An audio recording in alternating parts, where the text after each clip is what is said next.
Hi friend, কেমন আছো তোমরা? আশা করি তোমরা সকলেই ভালো আছো। Welcome back to my channel. আমি আরাফাত। আজকে আমি তোমাদের মাঝে ইংরেজি শেখার 5টা টিপস শেয়ার করব। Do you want to learn English but you don't know where to start?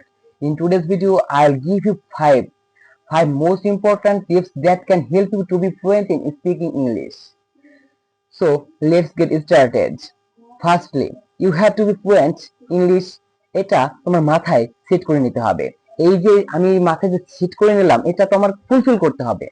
আমি এই যে এটা সেট করছি যে আমি ইংরেজিতে ফ্লুয়েন্ট হব, এজন্য আমাদের 3টা ওয়ার্ড মাথায় রাখতে হবে। 3টা ওয়ার্ড কি কি? একটা হচ্ছে শেমলেস, পেশেন্ট, আর একটা হচ্ছে হার্ড ওয়ার্কার। এই যে we have to be shameless, we have to be patient, and we have to be hard worker. যদি আমি লজ্জাশীল না হই এবং পরিশ্রমী এবং ধৈর্যশীল না হই, এইগুলো যদি না থাকে আমার মধ্যে, আমি কোনোভাবে ইংরেজিতে পারফেক্ট হতে পারবো না। আমি ইংরেজিতে কোনোভাবে ফ্লুয়েন্ট হতে পারবো না। আমার প্রথমেই আমার এই যে 3টি ওয়ার্ড নিজের মধ্যে সেট করে নিতে হবে। কি করতে হবে? আমার যে লজ্জাশীলতা অবলম্বন করতে হবে ইংরেজি শিখতে। আমি যে লজ্জাশীলতা কেন আনলাম? ইংরেজি শিখতে এটা কিসের জন্য আসবে? আমরা মনে করো যে কোনো বন্ধু বান্ধবের সবার মধ্যে আড্ডা দিচ্ছে, তার মাঝখানে আমি হাই হ্যালো বলে থেমে যাই, আর কোনো কথা বলি না। এই যে যে আমি বলে থেমে গেছি, তারপর আর কোনো কথোপকথন ইংলিশে করতেছি না। এই যে যে করার না করার যে কারণ, এটা হচ্ছে তোমার নিজের মধ্যে যে লজ্জাশীলতা না থাকা, বা আমি যে ভুল করব তা থেকে শিখবো। এই যে যে আমি এই কারণে তুমি শিখতে পারতেছি না। আমি যদি ভুল না করি তাহলে শিখবো কিভাবে? নিজের মধ্যে লজ্জাশীলতা আনতে হবে যে আমি ভুল করছি, আমি এখন পারতেছি না, 10 বছর, 5 বছর, 1 বছর পরে আমি পারবো, আমার দ্বারা হবে। এটা নিজের মধ্যে বিলিভ করতে হবে। এই যে যে তোমার মধ্যে লজ্জাশীলতা আনতে হবে, কোনো লজ্জা, ভয় ভীতি সব উপেক্ষা করে তোমাকে ইংরেজি প্র্যাকটিস করতে হবে। আর প্রতিদিন তোমার নিয়মিত নির্ধারিত টাইমে ইংরেজি প্র্যাকটিস করতে হবে। আমিও তোমাদের মতো ইংরেজি শিখছি এবং যে যে টিপস গুলো ফলো করছি সেগুলো তোমাদের মাঝে আবার শেয়ার করছি, যাতে তোমরাও আমার মতো ইংরেজিতে ফ্লুয়েন্ট হতে পারো। আশা করি তোমরা ভিডিওটি দেখে উপকৃত হবে। First of all, you have to be learn 10 English words every day.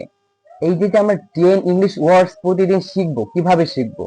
আমরা সেটা শিখতে পারি। মনে করো যে আমি এটা কি? এটা একটা কার। এই যে কার, এটাকে আমরা কিভাবে বলতে পারি? এটাকে বলতে পারি আই হ্যাভ এ কার। এই যে কারটা দিয়ে আমি, কার গাড়িটা দিয়ে যে আমি একটা সেন্টেন্স মেক করলাম। প্রতিদিন আমার আশেপাশে যে যাবতীয় যতগুলো এলিমেন্টস আছে, এগুলোর নাম শিখবো, ইংরেজি শিখবো। এই শেখা পরে আমরা এগুলো দিয়ে একটা সেন্টেন্স মেক করার চেষ্টা করব। If we make a sentence, তাহলে আমরা ভালো একটা যে একটা স্কোপ ইংরেজিতে, সেটা আমরা ক্যারি করতে পারবো। দ্বিতীয়ত, কি করতে হবে আমাদের? প্রতিদিন নিম্নতম 5 মিনিট আমাদের ইংরেজিতে লিসেনিং, যে আনসার সেই লিসেনিং গুলো শুনতে হবে। কি করতে হবে? 5 মিনিট লিসেন শুনতে হবে। Listen every day for 5 minutes, that can help you to be fluent in English. এই যে যে তোমাকে এই ফ্লুয়েন্ট হতে যে লিসেনিংটা সাহায্য করবে, এই যে তোমার এই যে ইমপ্রুভ করতে সাহায্য করবে তোমাকে, এর জন্য আমি তোমাকে তিনটা তিনটা চ্যানেলের নাম বলতে পারি, এবং সেগুলো হচ্ছে পিপা পিক, আরেকটা হচ্ছে বিবিসি লার্নিং ইংলিশ, আরেকটা হচ্ছে ইংলিশ ফেয়ারি টেলস। এই যে যে 3টা ওয়েবসাইট, এইখান থেকে তুমি ইংরেজি লিসেনিংটা করবে। আমি এখান থেকে শুনি, আমি ইংলিশ স্পিকিং এ অনেকটা ইমপ্রুভ করছি। আর আরেকটা হচ্ছে তোমাকে কি করতে হবে? Simple English make sentence. Simple ইংলিশটা করতে হবে কিভাবে? যেমন আমি এখানে কি করছি, এখন বসে আছি, এটা কিভাবে বলতে পারি? আই এম সিটিং, আমি এখন বসে আছি। এই যে আমি বসে আছি, এটা সিম্পল একটা সেন্টেন্স তৈরি করলাম। আমি এখন একটা ভিডিও তৈরি করছি, I am making A content. এই যে আমি একটা কন্টেন্ট ভিডিও তৈরি করছি, এটাকে আমি একটা সিম্পল সেন্টেন্স করলাম। এভাবে আমাকে ইংরেজি শিখতে হবে। অনেকেই ভাবে আগে আমি পারফেক্ট হই, তারপর ইংলিশ শুরু করব, ইংলিশ বলা শুরু করব। আসলে না, তুমি আজকে থেকে শুরু করো, তুমি 1 সপ্তাহ পরে পারবে। তুমি 1 সপ্তাহ পরে শুরু করো, তারপরে আর সময় লাগবে, তোমার সময় লেগে যাবে। কিন্তু তুমি যদি আজকে থেকে শুরু করো, এখন থেকে শুরু করো, তুমি নিজের মধ্যে কনফিডেন্স রাখো, আমি পারবো। আশা করি তুমি পারবা। চতুর্থতম যে তোমার যে টিপস, সেটা হচ্ছে you have to be practice in front of the mirror.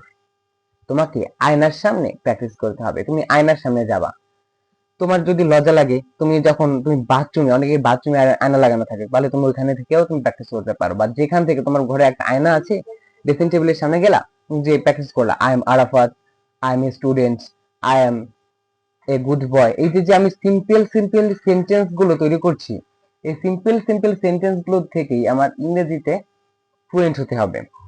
আশা করি তোমরা ব্যাপারটা বুঝতে পারছো। প্রতিদিন সিম্পল সিম্পল সেন্টেন্স গুলো তৈরি করতে হবে।